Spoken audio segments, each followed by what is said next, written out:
Welcome back to the Call Up, your go-to podcast on the future stars of Major League Baseball. Today's episode, we have a mailbag. I'm Aram Layton. He's Jack McMullen, and we got a lot of questions to go through. Before we jump into them, Jack, I wanted to talk about a couple big league debuts with you because we had Bryan Woo make his debut for the Mariners, which did not go that well, but I want to add some context to that. We talked a little bit about it on the Just Baseball show.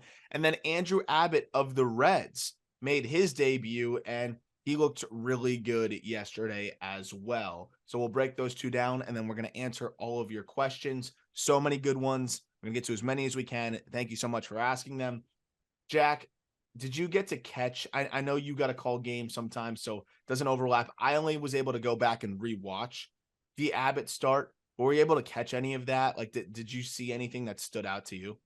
I saw a couple innings of the Abbott start, and I rewatched, a lot of like the strikeouts, saw the highlights and all that. But I did watch a couple innings in earnest. And the thing that jumped out to me about Abbott is he didn't go to any secondary that much. And like you saw that in double and triple, right? The fastball profile was so good. And I was following on Savant while it was happening.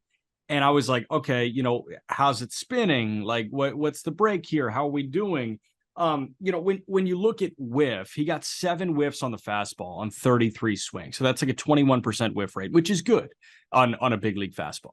The thing that jumped out to me is like, it didn't look like a gravity-defying fastball like Bryce Miller's, like, Bryan Woo's on his best day, hell, like Joe Ryan's.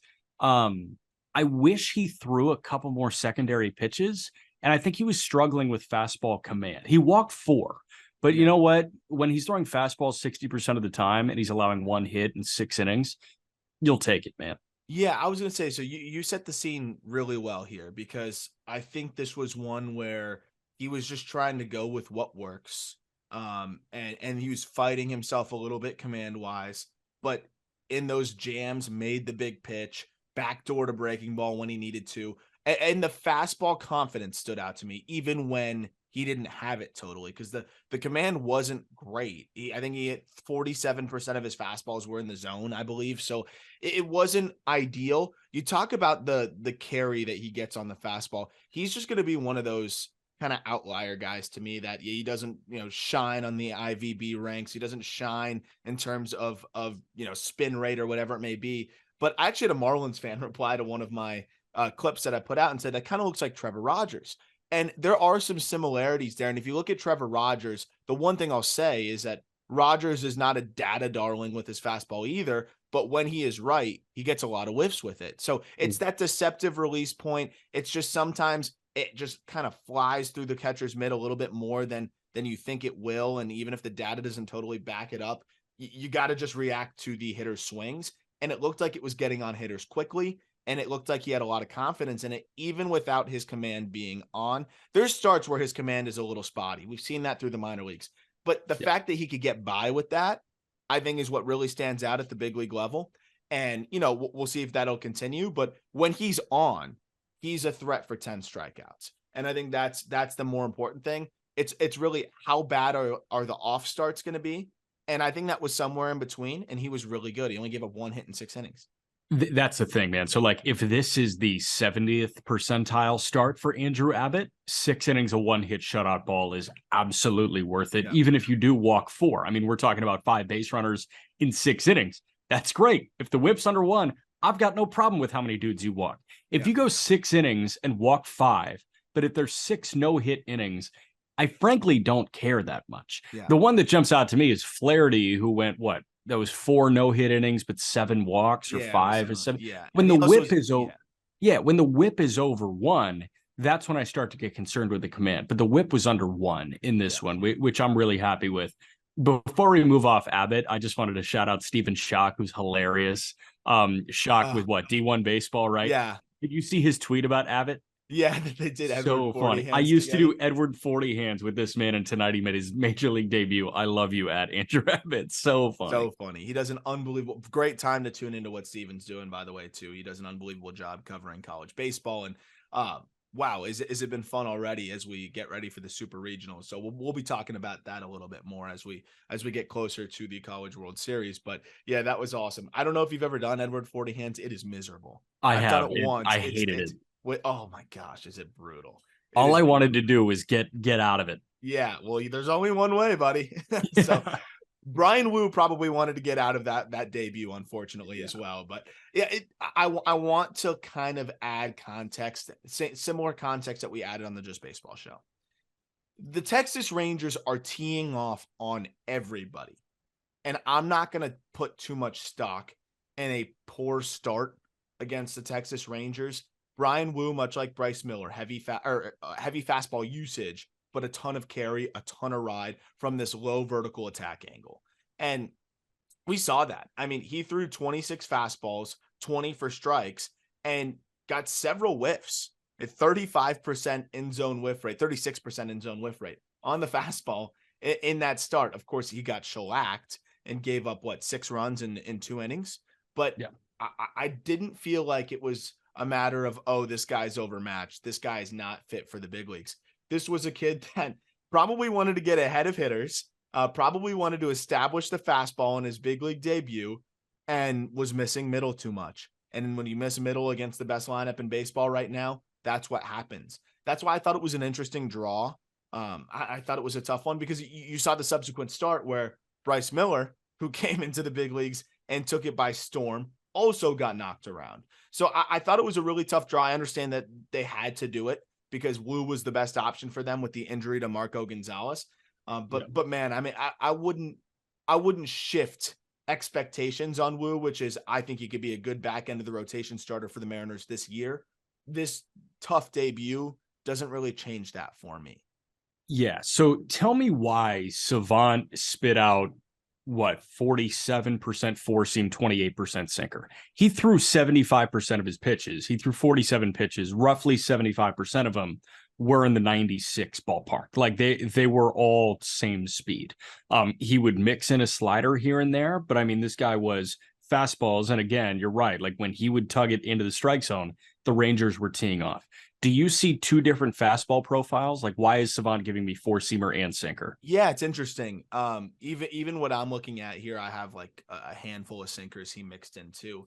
I haven't seen that, so I think that's a very fascinating component here because I don't know if it was fastballs that he just didn't really get on to really have coming out of his hand the right way. I haven't seen him throw many sinkers, so it is interesting, but I'm kind of curious to see if this is something he tried to add because you look at the last couple minor league starts, he had a few more pitches that registered as sinkers. But if you look at his first handful of starts, he had no pitches that registered as sinkers. So it was tough to see from the minor league angles. I'd have to go back and watch like the specific pitches that were labeled as sinkers. But that's an excellent question. I'm kind of interested in diving deeper into that. Was that something that he's trying to add to give another wrinkle to what he's doing? Because obviously it's predominantly fastball slider. He does mix in the change very rarely, but that change has been registered at 88. So I don't see a way where that could be, misread. So it should be an interesting dive to look into what that sinker is and if that's something that he's kind of added to his arsenal now over the last few starts, because the usage has gone up in terms of pitches registering as sinkers over the last couple minor league starts. And that's the thing, man. Like the tagging process is usually pretty spot on, but there are some guys that, have a similar spin, similar vertical break, similar horizontal break profiles between a four seamer and a sinker. But there's like this magic number where it crosses, and that's where you see different tagging. So, Savant, the portal, like whatever, Hawkeye, Trackman, they tag each pitch based on shape. So it might just be slight deviations. Like if you are on the edge of a four seamer and a sinker, it may be that. So the only way to know, like if he's truly working on implementing a sinker, is talking to Bryan Woo or somebody around the Mariners. But I thought that tagging was interesting. Regardless, I would like to see a third speed, right? Because 75% of his pitches were 94 to 97, pretty much. He was sitting 96. Yes, he had that slider he threw 10 times and 47 pitches. But if you're constantly at 96, guys can time up 96, man. Yeah.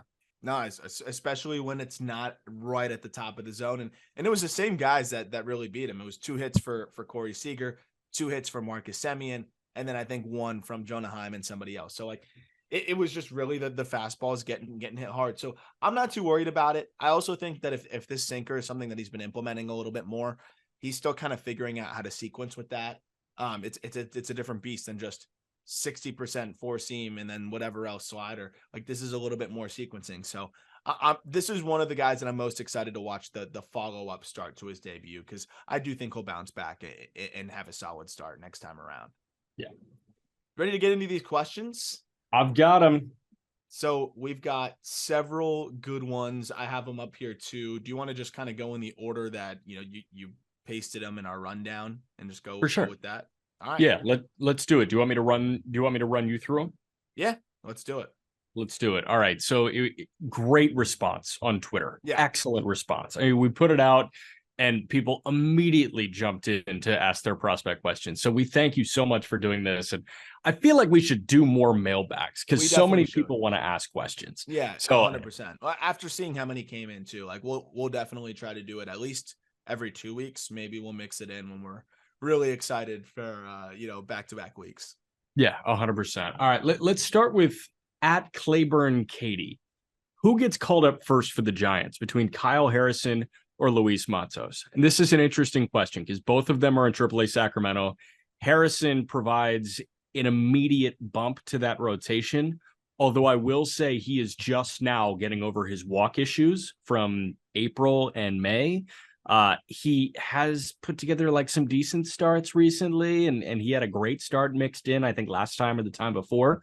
Matos has been somebody that we've talked about, right? A guy that fell off the top 100 and quickly made his way back on. Yeah.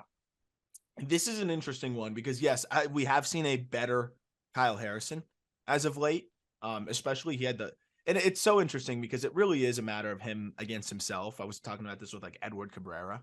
I think it's similar. Obviously, they're very different pitchers, but they're similar in the regard that their stuff is so damn good that when they're on, I mean, it doesn't matter if they're facing the Oakland A's or the New York Yankees or the Texas Rangers. They will stifle you. But when they're off, it doesn't matter who they're facing. They will give up runs. Kyle Harrison shoved against Oklahoma City, which is the AAA affiliate for the Dodgers. Went 4 innings of no hit ball, 9 Ks, 1 walk. But right before that, literally the start before that, he pitched against Reno, went 3 1/3, and he gave up 5 earned runs. The toughest thing for me here with Kyle Harrison, and the reason why I think I will go to Luis Matos on this, is that if Harrison is called up, what's his role? We haven't seen him go more than 76 pitches, though it was his last start. So we've seen like a trend, an upward trend in terms of like more pitches. He had not broken 70 all year, and now he has back-to-back starts of 70 pitches. So they're probably trying to build him up for a potential call-up. But, man, like with these command issues, I don't know if I want him up yet. I obviously won't be upset if he's called up. I think if the Giants are in the playoff hunt, they could call him up as like a reliever, and that could be, a way that we see him in some capacity. But he's 21. He's fighting command issues in AAA. Excuse me. I'd rather see him kind of work through this a little bit more, go 4 or 5 innings into starts a little bit more frequently, go 6 maybe, and just show that he can throw strikes. On the flip side, Luis Matos looks phenomenal, man. I've been like kind of working on in the background on a little thread on Luis Matos, and why I think he is one of the most improved players of this season so far. What was a lost year for him injury wise? What was a year that I think he started to lose a little bit of confidence in his swing, started expanding the zone a bit more, wasn't hitting the ball as hard as we had seen him hit it in the past. This guy has an unbelievable feel to hit, has a good amount of juice in there for a smaller dude, 104 mile per hour, 90th percentile, and the approach has drastically improved. I think Luis Matos could give them help in center field tomorrow, and he can play all 3 outfield spots. He's a good athlete. I think we see Matos earlier, and I think the Giants could use Matos a little bit more. So it's hard to move off of Haniger because you gave Haniger big money, but you're contingency plans for Haniger, who is really stinking it up right now, are Brett Wisely, Bryce Johnson, and Austin Slater. Yeah. I feel better about Matos right now than any of those four guys. And again, the only one that is handcuffing me from going to Matos in earnest and moving Yastrzemski to a corner is Haniger because of the money that they have allocated to him. Matos is hitting 400 in AAA. 17 games. This dude has 31 hits. He's hitting 397.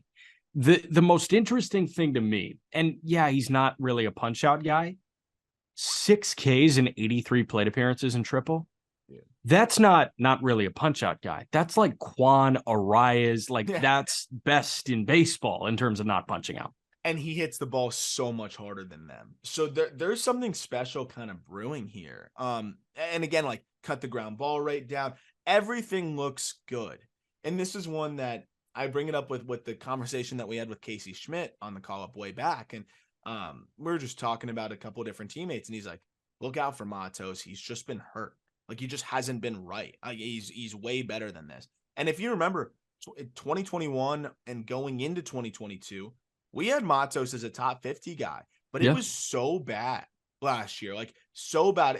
But he was on the field a lot. So we didn't really have the context of like, this guy's trying to play hurt because he was on the field, but he did miss some time. But ultimately, like there was enough of a body of work on the field where we're like, whoa, what is wrong with this guy? It was approach. The exit velocities were bad. Everything looked poor. So to be this totally different guy now that we thought he was going to be last year. So it's not like this came out of nowhere. It's just, you got to scrap last year as a lost season. You have to say we were too reactionary to cast this guy aside, though you wouldn't find him on a single top 100 list going into this year. Not one. I looked everywhere. Not one, because I'm working on this thread. So I mean, it says a lot about how quickly I think how bad Matos looked last year, but also the turnaround and the fact that this was always in there. Well, think about it too. I mean, the top 100 is the "What have you done for me lately" article. Like with every industry, it is who's hot right now. It's pretty much a heat sheet from the year before. When you look at preseason, what I will say is, like, obviously I'm not trying to compare these two, but this is the prospect version of Acuna. When Acuna is not considered one of the best talents in baseball because he was playing through whatever he was playing through last year and he was hitting the ball on the ground all the time, you know, people almost like, when they listed off the best players in baseball, Acuna was kind of the forgotten man because he was hurt and then he was, relatively speaking, bad. Yeah. Now he's back and it's like, oh shit, we forgot. I guess we forgot what a healthy Matos looked like. 100%. And I think this is a guy that's a small frame, like crazy bat speed. I think he needs to be 100% to really generate that frame defying juice. But again, like to being 88% zone contact, and that is improved as the year has gone on. To your point, Jack, you mentioned like the Quans of the world and those guys. Since he's been to AAA, 90+% zone contact. So this guy's really figured it out within the zone, and he's hitting the ball hard. Like there's juice there. So very excited about Luis Matos. No doubt a top 100 prospect in the update, and no doubt a big part of the Giants' future, I think, in center field, whether it's sooner or a little bit later. But to answer the question, I think we see Matos first with the way he is performing. It is a little bit, with what's going on at the big league level, though. Yeah, bigger part than Elliot Ramos. But talk about a guy that fell off quick from the rankings. Fall from grace big time. Yeah. All right, really simple question too, from @the_Mad_Brit with 2 T's. Who's the best Dodger pitching prospect? Very simple question. For me, before you get into the weeds here, Bobby Miller still has prospect qualification. Yeah. It's Bobby Miller, but I think we can talk about second best. Yeah, exactly. Yeah. For the sake of actually answering a question here, we won't cop out with the guy that's pitching well at the big league level right now. I think, Gavin Stone, obviously his struggles, the depletion of his quality of fastball a little bit has to have him, kind of diminished now, a step behind. You could look at the whole Tulsa Drillers rotation is absurd. And you can look at what Nick Frasso is doing and say, Nick Frasso's got a claim. Have you checked in on Nick Frasso's numbers recently? Of course I have. Yes. 0.9 ERA. Yeah. But the other side of it is he's not going very deep into starts. He's, 8 starts, 30 innings. So, we're not seeing him go extremely deep. But, obviously that's what the Dodgers do. It's hard to put him in the same conversation maybe as an Emmett Sheehan, who has made 9 starts and has thrown 49 innings. And I think is pretty close numbers wise, a 1.64 ERA. You look at the quality of stuff. I would lean Emmett Sheehan, I think. If we're looking at the names, you have Kyle Hurt, who's been fantastic, but he's older. Emmett Sheehan, with the fastball just getting the whiff that it's getting, I mean, the amount of life on his fastball is insane.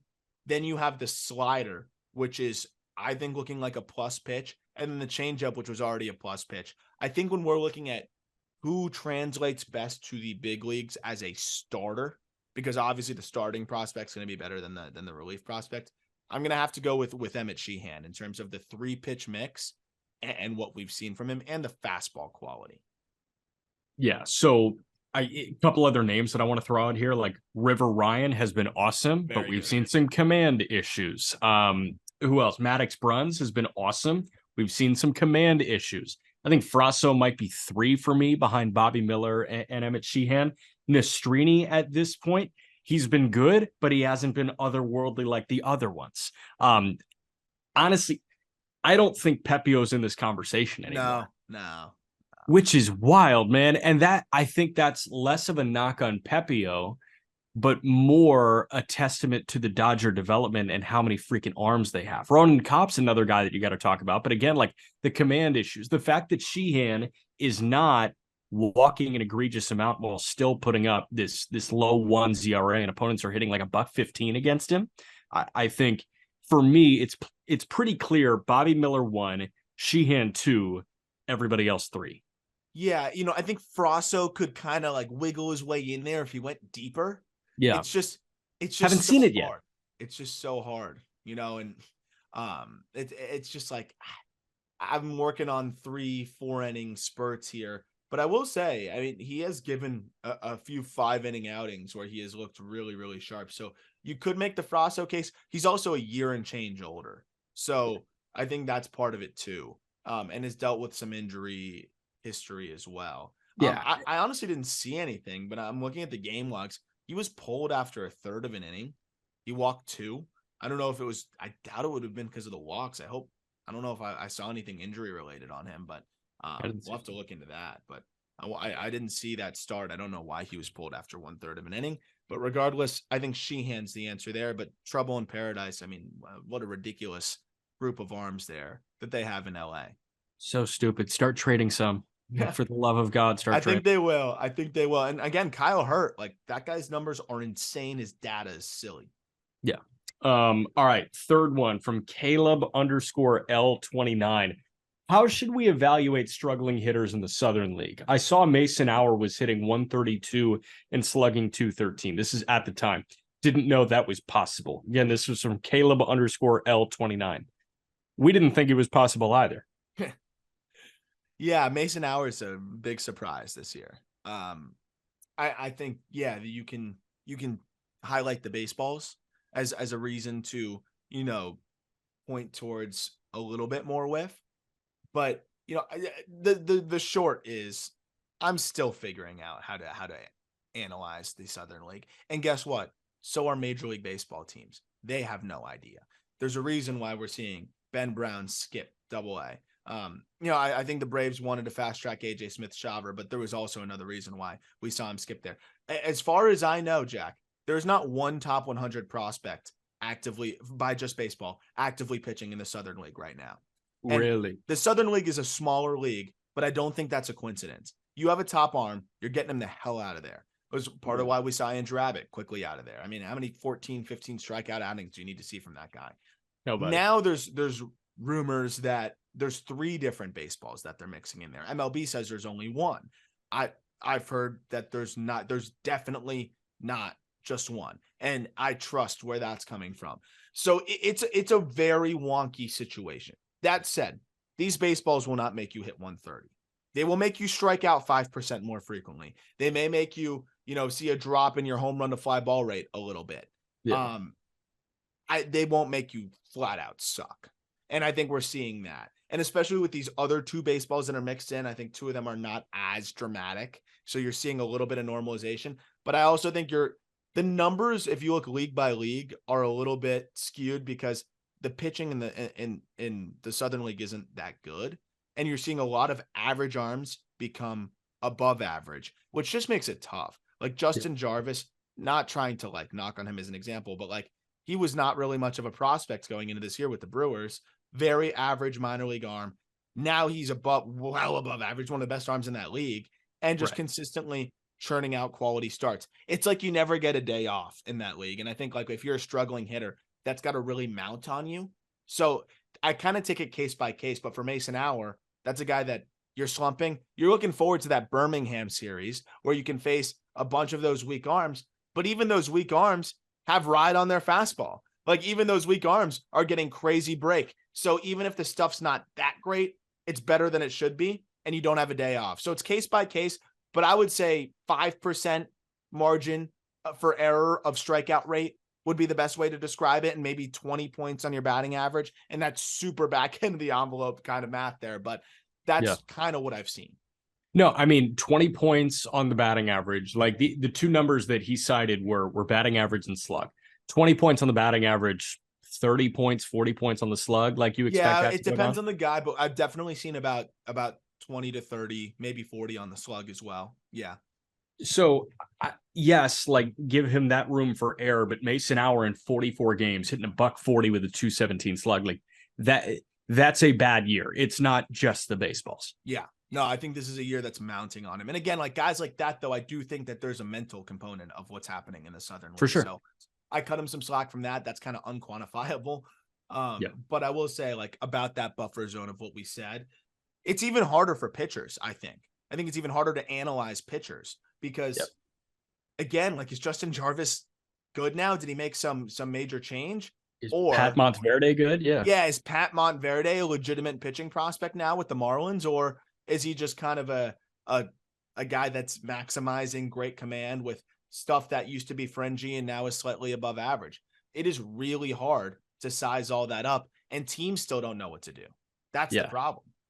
Yeah. Justin Jarvis, a Dow Chemical Tack merchant lock. Dow Chemical Tack. Is that what it is? Yeah, it's from Dow Chemical. I think Dow created this like tack instead of the mud from the Delaware River. I think that's what I read in the Baseball America article. All right, this one from Kyle Stelter 78. Can Nathan Martorella or Robbie Snelling become top 100 prospects? And could Jake Cronenworth and Manny Machado get any prospects in return? Cronenworth and Machado are not moving. Let's get that out of the way. If they traded Manny Machado, they're already losing their minds. Yeah, let's sell. Let's get Machado out of here. Let's get Soto out of here. Start from scratch. Rebuild the farm. I love it, man. I love it. I used to be that way. Like when I was fully in fan mode, like I was that kid asking those questions. So I love it. I love it. Yeah, they're good. They're gonna be fine. They're fine. You're not trading those guys. You need the lineup. But to answer the Snelling question, and Martorella, and where do you stand on this, Jack?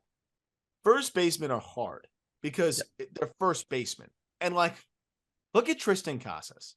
Yeah. That was my favorite bat. Like one of my most can't miss bats. And he's not doing great right now.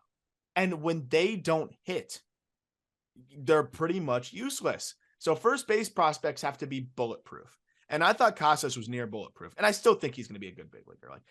The point being, there's an understandable hesitancy around first baseman. How much do you need to see from a first baseman before you're saying top 100 guy? Like, is there anything a first base prospect could do in high A to make you say top 100 guy? If he was 19 or 20, yes. He's 22. He's a college bat in high A. I need to see a Manzardo type ascension to consider him top 100. And Martorella, while he has been really good, he's not Kyle Manzardo. I think that's how I want to view it. So an 860 OPS is great, and he looks like he could be a piece for the Padres in the future, but he's not a top 100 prospect because he's not at 1,000 OPS and hitting 320 and forcing his way to double and then forcing his way to triple like Manzardo did. You 100% drilled it. You just Yeah. Like uh, if I'm looking at a prospect like that, they need to be amazing. mhm. Snelling, on the other hand, I think is a top 100 guy. Yeah. So I'll say Martorella, like you said, good prospect, probably a big leaguer. And I talked to Pete Flaherty about this. Pete Flaherty got a lot of looks at him through college, Cape League, I believe, as well. Yeah. He says big leaguer. And Pete Flaherty, we just had him on the show the other day. Anyone that listened to that draft show, definitely check that out. Get you primed up for the draft with Pete Flaherty, Baseball America. He was awesome. He loves Martorella. From what I've seen, I can see why he loves him. Definitely a good prospect. But again, you got to be kind of leading your league in offensive statistics to be a first base prospect in the top 100. If you look at our top 100, it kind of backs that. Matt Mervis, another guy that forced his way in by literally being the best hitter in the minor leagues in AA and AAA. Yes. Robbie Snelling. This is a guy that you brought up early in the year. We talked about his his football offers and how insane of an athlete he is. And just the more I've been able to watch of him on the bump, you can see that athleticism.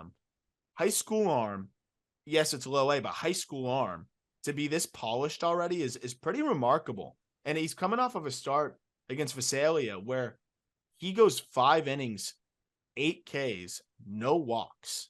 And you look at pretty much every single start this year, except for one, he's been 2 walks or less. Several starts, half his starts, he's 1 walk.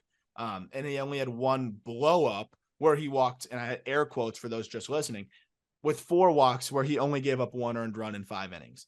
This guy has been phenomenal, and the Padres continue to ace drafts. Yes, all the time. When they have a high pick, they're not relinquishing that. Like, it's never a lost pick for them, which is wild to me. I think that's why AJ Preller has so much how don't you have the confidence to trade like AJ Preller does when you can reload like this? That's the thing, man. Like, he knows he's got the financial backing of what's his name? Peter Seidler. Is that the Padres owner? Right. He knows he's got the financial backing when he says, hey, there's this 16-year-old that I want for $5 million. They can go get him, and he's already stateside playing in Lake Elsinore. And that's not even the draft. That's international free agency. Exactly. I think he's got the faith where, hey, I'm going to move first round pick, second round pick, first round pick for Juan Soto. But then I've got Jackson Merrill that's like heating up finally. And then I've got Lesko that looks like a big league arm in the future. And then Snelling, I've got a lot of confidence in, and he hit the ground running right away. He has a ton of confidence in himself.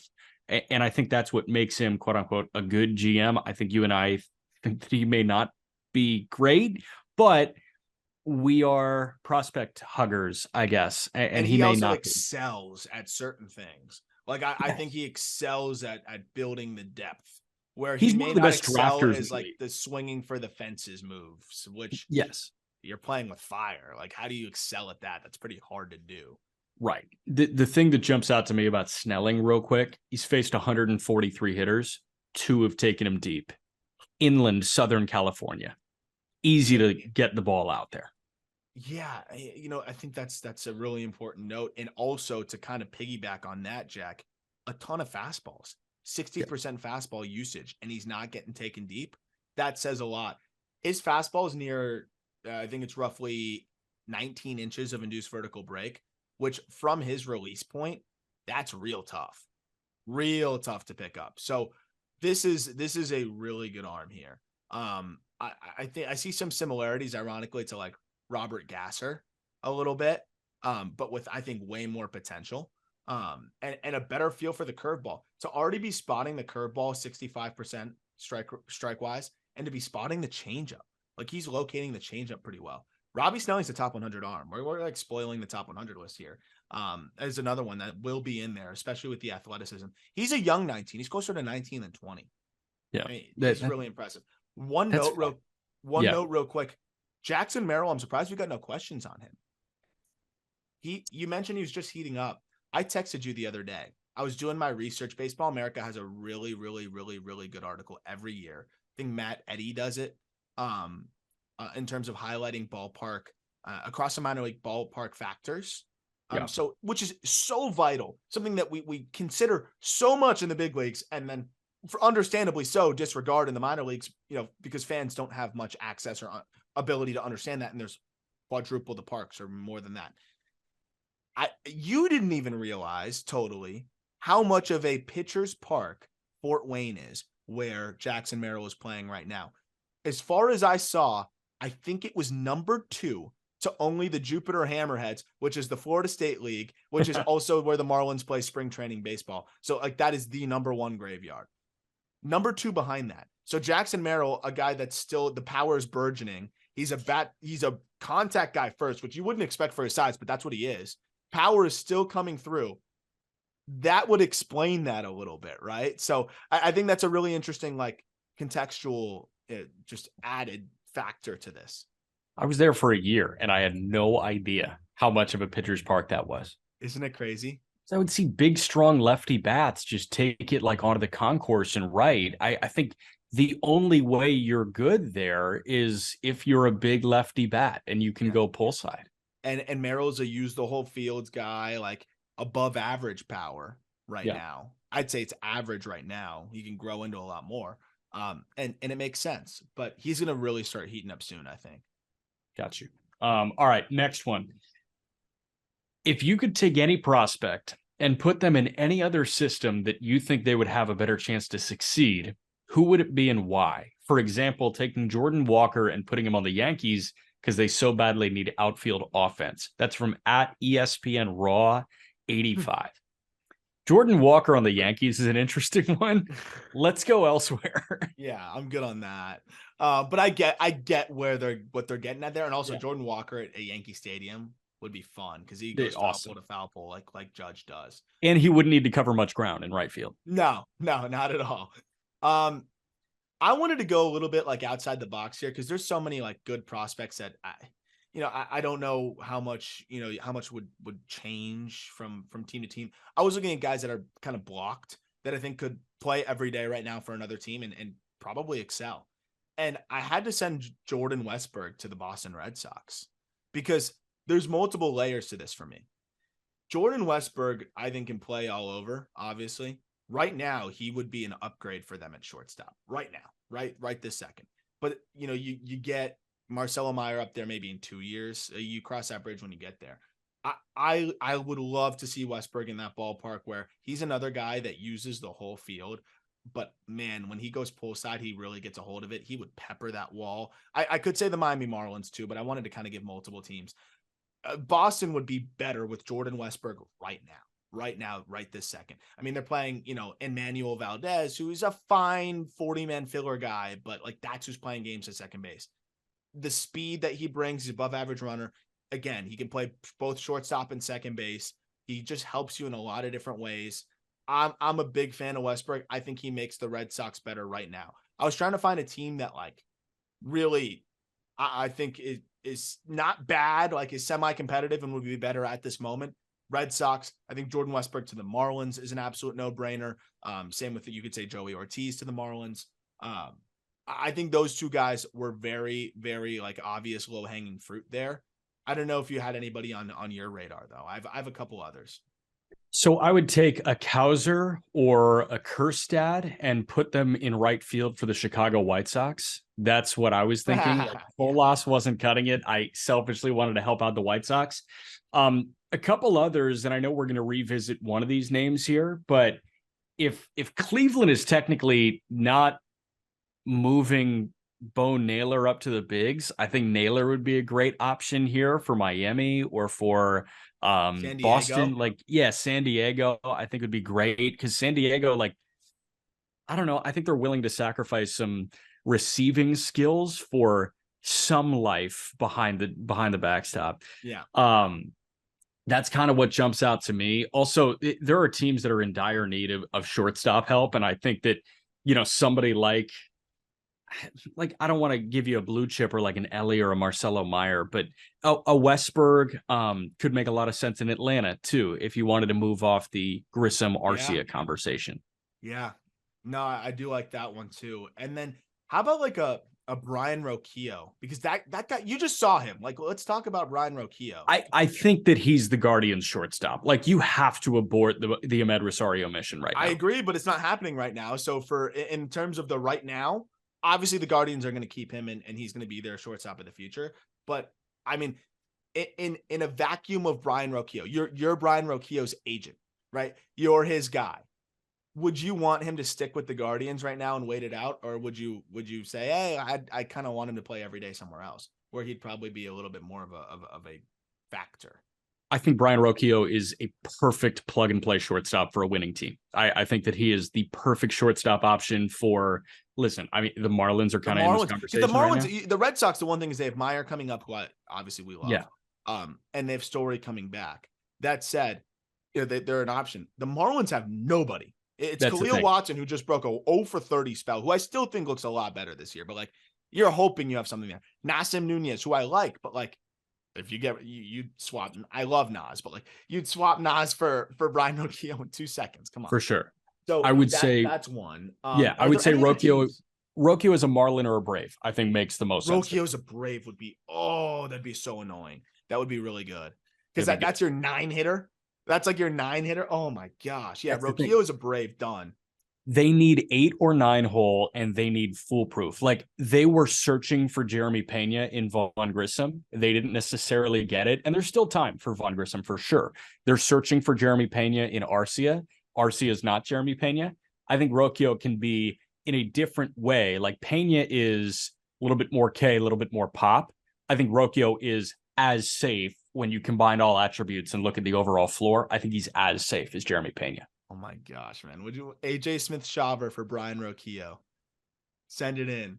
Sure. How about Grissom and a filler? Yeah, that would be like a step backwards for the Guardians. But yeah, I think that, dude, Rocchio to the Braves, I think might be the best answer that we have here. There we go. One other that like I would just like to see, like, one of Henry Davis or Endy Rodriguez sent to another team. But I know that the Pirates are going to find a way to make both of those work. So and the Pirates are fun right now. I will report back Henry Davis's AAA debut today, coming at home against Omaha. So I will report back at the end of this week to see how they used Henry and Endy on the same roster. Love it. Looking forward to that. Next one from @Dodgers intern. FMK, and I'm going to rebrand it to start one, bench one, cut one. Yeah. Mason Miller, Bryce Miller, Bobby Miller. Okay, important like, I guess, precursor here. Injuries have to matter, right? Sure. Yeah. Like, otherwise, what are we doing? Yeah. Okay. That kind of makes it easier then. I'll give answers for both ways, but I think you and I are gonna have the same answer here. But I'll let you go first. Start Bobby, bench Bryce, cut Mason. Yeah, which is super unfortunate. So I want to give 2 answers here. That is the correct answer, in my opinion, in terms of just where these guys are at, all things considered. Yeah. In a beautiful world where arm issues are not existent, I would go start Bobby, bench Mason, and what was the third? And then cut Bryce. Right. I would. I'm with you. I think if injuries did not matter, I flip-flop Bryce and Mason, and that's it. But I do think that Bobby is the best of the bunch here. 100%. I think Bobby is kind of a combination of the two. Mason, the stuff is just so much better than Bryce's. We know that Bryce has that fastball, but again, the slider is not that good. Like, it's really not that good. It just plays up because the fastball is so good. I think guys are saying, beat me with the slider. And right now, we said guys were going to adjust to Bryce, and they're doing that. Bryce will be okay, but he's going to have that Joe Ryan arc a little bit, where, remember, Joe Ryan, like, he was always solid, but he did struggle. He was always more of that, like, high threes, low fours guy. We're like, all right, like, is this maybe what he is? And then it all clicked for him. He added the splitter, and now we see something else. If you're just going to be the high carry fastball and fringy secondary stuff, with that elite of a fastball, you can be successful. But how successful? Mason Miller, if healthy, is a frontline kind of guy. That's the thing. So, like, if I'm going with a fastball reliant guy here out of Mason and Bryce, I'd prefer 102, 103. Yes, correct. Over 97. And also his slider's diabolical. Yeah. So there we go. All right. This from @68KF8WQQFQ.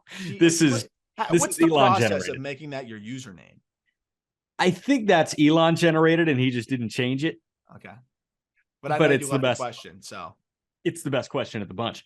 Would love some talk on Yu-Min Lin. Obviously, he's striking out the world, but what are the movement profiles and data like?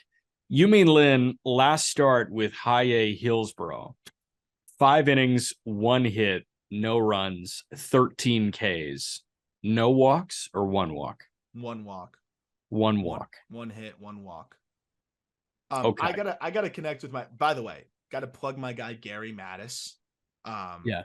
Gary Mattis, undrafted, bounced around a bunch of different colleges, kind of like went through some stuff when he was in college, but was my summer ball teammate, one of the best players I've played with through high school and through summer ball.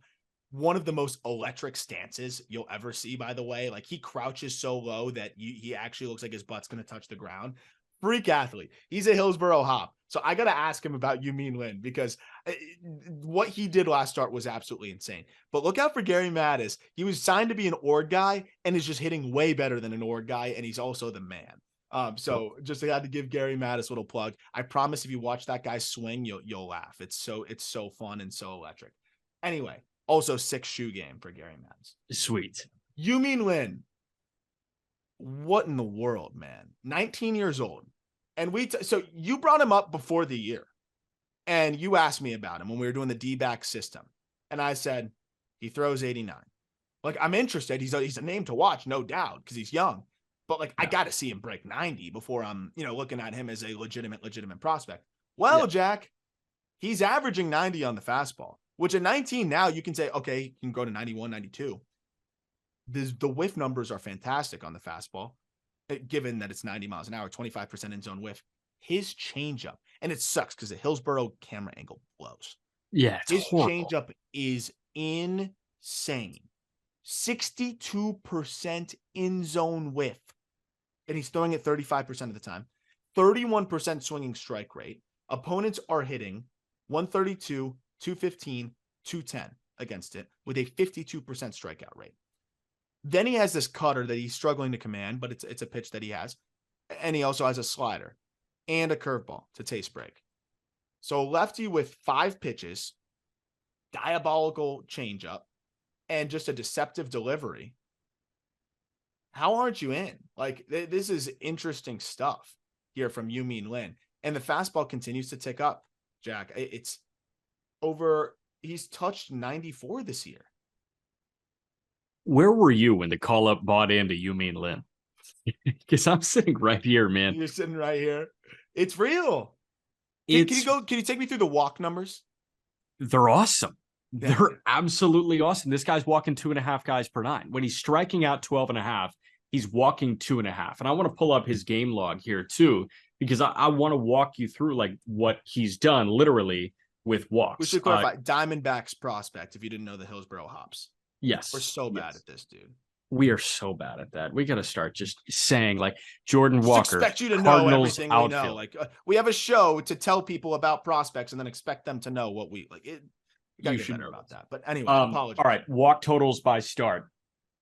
1 1/3, 2 walks. 3 innings, 1 walk. 4 1/3, 1 walk. 3 2/3, 1 walk. 5 2/3, 1 walk. 5 2/3, 1 walk. 4 innings, 1 walk. 5 innings, 1 walk. He never gets out of himself.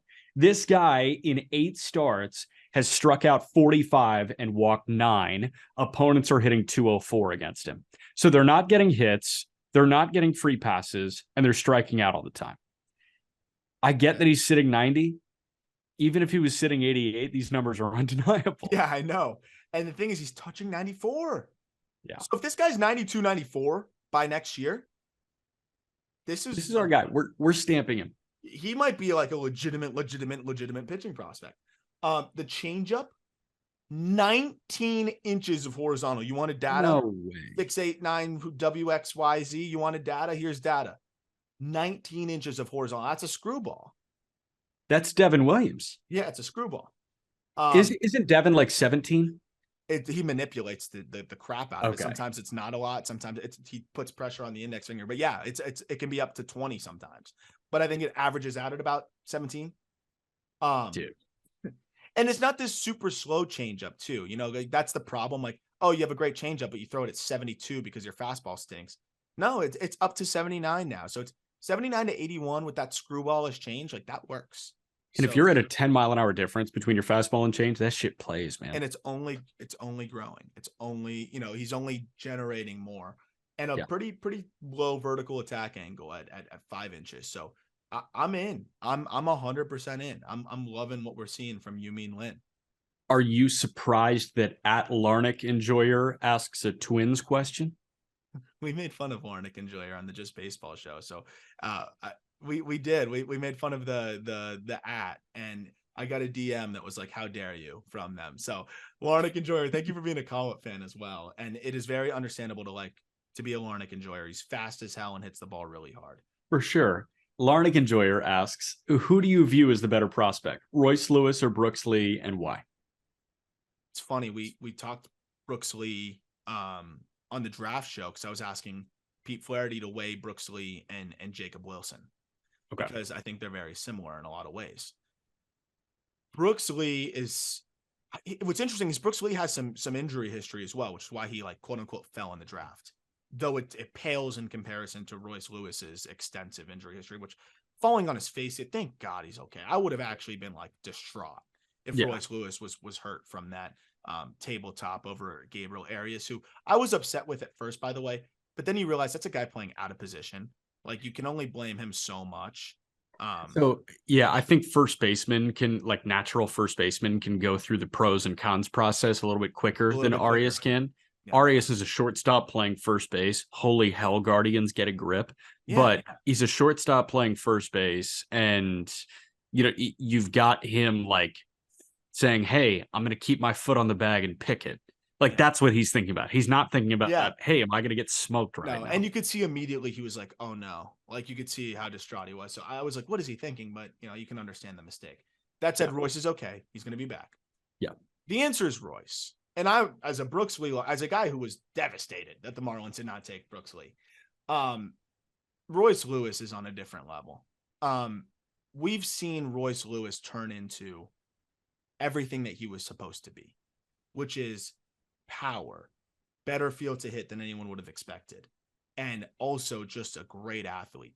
Him at third, I think, could win Gold Gloves. He's already flashed the leather, and that's where they need him with the struggles of Jose Miranda.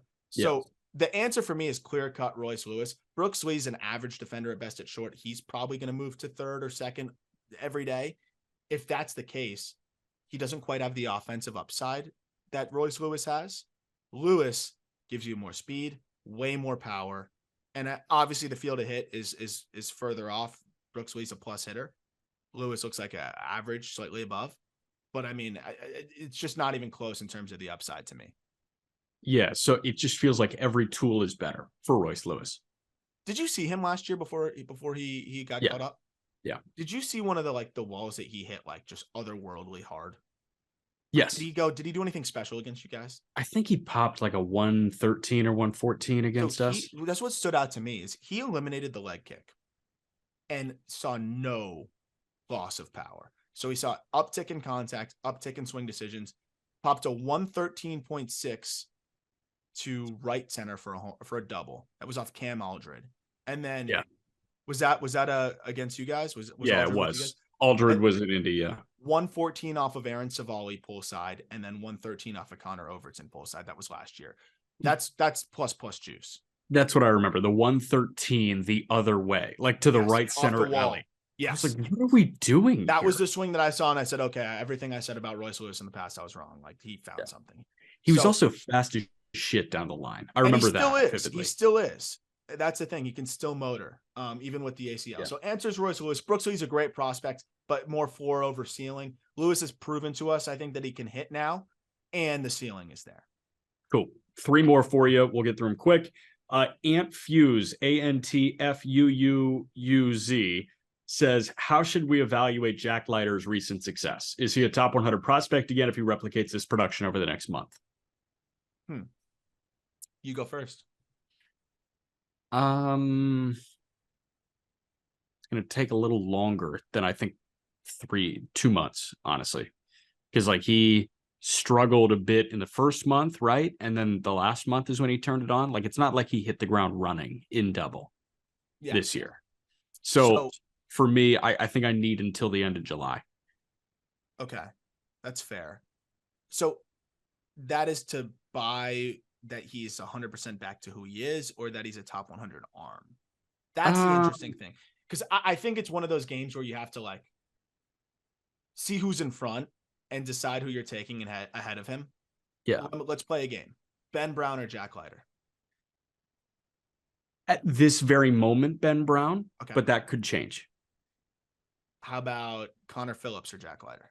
Leiter. Connor Phillips will be under consideration. Nick Frasso or Jack Leiter? Remember, Nick Frasso is almost 2 years older. Almost 2 years older. Yeah, I'd probably go Leiter. He's right on the edge. Frank Mazzucato or Jack Leiter last one. Mazzucato. By the way, out for a month. Yeah. Royals Mazzucato, which if you follow me on Twitter, I tweet about him every start. He's been unbelievable. He ran into a teammate in practice, out for a month. They don't think it's going to be anything significant, but I think it's more precautionary. That stinks. Yeah. So he's right on the edge. I think with the amount of names we have graduating, he might weasel his way in there, Jack Leiter. What stands out to me is the fastball shape has been fantastic. He's right around 20 inches of induced now, which is, he found something. He definitely found something. The delivery looks slower, a little bit more controlled, but it looks really good. In zone whiff of near 30% on the fastball. And if you want to pull it from like the better starts that we've seen as of late, it's been great. The walk rate's still a little high though, Jack. And that's the thing that is leaving me a bit reserved. Is yes, he's been better because the fastball quality is better, but the command is still spotty. You look at the last 6 starts, he's been great. Yeah.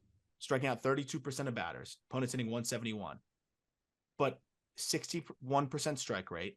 Yeah. 58% strike rate on the slider, 46% strike rate on the curveball, 53% strike rate on the changeup. That's still tough. Like the command is still not there. He's found the fastball command and he's dominating off of that. But where is the secondary command? Yeah. So his line scores tell you at points that he tight ropes. And I think when you watch innings in full or starts in full, you can see that he tight ropes at points. And he's got to land the 3-1 pitch to get back. And then he finds like a chase on 3-2. So that's my worry. And I think that's why I need more time. I need to see like a true outing where he's cruise control. He's ahead of everybody 0-2. I agree. Can I read you his last 3 starts before we move on to the next question? Last 4 starts. Yeah. So we've got Wichita, which is Twins AA. Twins AA. 5 innings, 2 hits, 1 run, unearned, 2 walks, 8 Ks. Next start, Amarillo, Diamondbacks. 6 innings. This is AA. 6 innings, 4 hits, 3 runs, 1 walk, 10 Ks. Yeah. Next start, Arkansas, which is, why am I drawing a blank? That's Mariners. Yeah. 4 innings, 1 hit, 1 run, 7 walks, 1 hit by pitch, 4 Ks. Talk about a tightrope. Then against San Antonio, 6 innings, 3 hits, 1 run on a solo blast, 1 walk, 4 Ks. Weirdly, that might be the most encouraging start. Not as many Ks, but 1 walk. The only time he got beat was on a solo blast. Yeah. That's fine. That looked good. Let's see how he follows that one up. He should be due to start today, I think, as we record this. Yeah, that sounds right. I will say this, and this is a big reason why I'm always going to be a Jack Leiter believer. You got the bloodlines. Last thing I'll say on him. I'm a little bit biased. I always like be clear. Like I grew up with his family. So like I know what kind of person he is, what kind of worker he is. And also I'm a little bit biased, but I would say he is the kind of guy that will find a way. And I think he's finding a way right now. He's had to fight through it. I think a lot of other pitching prospects would have really hit a wall through the struggles last year. People already calling him a bust, whatever it may be. To already be kind of breaking out the other side like we've seen right now and looking like a Jack Leiter is saying a lot, I think, through all of that and all the pressures that he had on him, cover of Baseball America, all of those things. I think the makeup is a differentiator here. And that's a reason why I think he could push his way onto the top 100 list, just because I believe in the makeup that much. Yeah, no, I'm with you, man. And like, I don't know him personally, but based on what you've relayed, I buy him figuring it out any which way. And if it is walking 3 guys per start, like, I think he can figure it out. I think regardless, he'll figure out some sort of way to go 6 innings, a 2-run ball every time. Yep. 2 more, and they're from your Marlins guys. Fish on first, not Fish Stripes anymore. Fish on first. Go follow them. They got big, and they went independent. Yeah, they went independent from SB Nation, which was the right move. Go follow Fish on first for any Marlins coverage. They do a great job of covering the system too. And I'm so excited for this move for them because this is going to really allow them to grow. For sure. This from Kevin Barral. Which catching prospect can the Marlins trade for that will start for the team right away? If the catching market in the bigs is as dry as it is, why not shoot for the minors? Good point.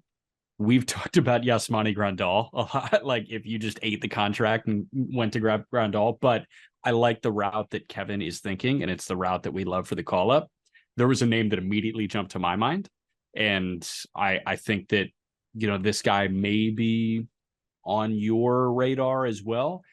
For me, it's Ivan Herrera with the Cardinals, especially with the Wilson Contreras contract. We've seen Herrera be labeled as the heir apparent to Yadier Molina for like 3 years, and he's been good in AAA. He's just never gotten the shot.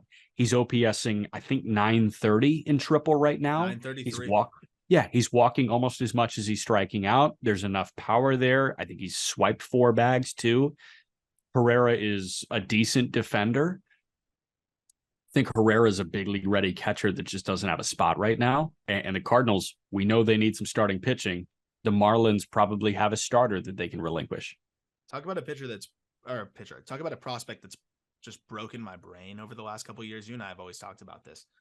I agree. I think for the Marlins there, Herrera is probably the most. You got to look at attainability and proximity, and kind of what team would even remotely be willing to move them. I think Herrera obviously is movable here, given the fact that they have Contreras locked up here for a while. So I think you're right there. Herrera's pretty much done everything that we want to see in terms of just improving his all-around approach, improving his output. He was a super pull-dependent hitter, has totally changed that. Now he's only pulling the ball around 30-something% of the time. So that looks great. He hits the ball hard. I don't know if they want to trade him just because he looks so good right now. That's my only concern. But that would be the number one guy I'm trying to target. The problem is are the Cardinals buyers? They stink right now. If they are looking to add, the Marlins can maybe do a prospect swap here. Problem, and as I'm reading right now as we're recording this, Dax Fulton being evaluated for an arm issue, which is just horrible. Guest of the show, great dude, great arm. But Jake Eater's on the way back. That's a guy that could be close to big league ready if healthy, and maybe that's somebody that the Cardinals could have interest in. There could be something there. I think the Marlins, it would be a no-brainer. They have the worst catching depth in the minor leagues of any organization, I think, right now. And I think Herrera would be a great pickup, who's currently blocked. So, yeah, I'm with you on that one. I think that's a no-brainer. You could go to like Camposano, but why would the Padres trade him if they're desperate for catcher as well? Yeah. And then you look across the game, most of these catching prospects are not movable. I would say one other guy, but you can't plug him into the big leagues yet. But if the Marlins, again, it doesn't make sense because they're winning right now, would be now I'm drawing a blank right now. Edgar Caro could be possibly available, but I don't see it happening for the Marlins. Yeah.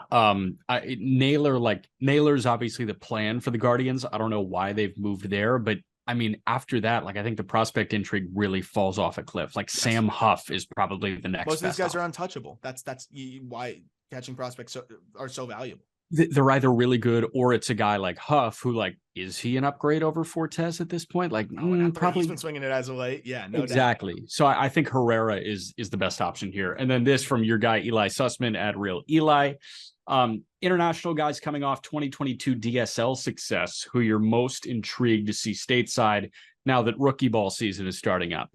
I am not that well versed in this. I know that you're really excited for Josue Josue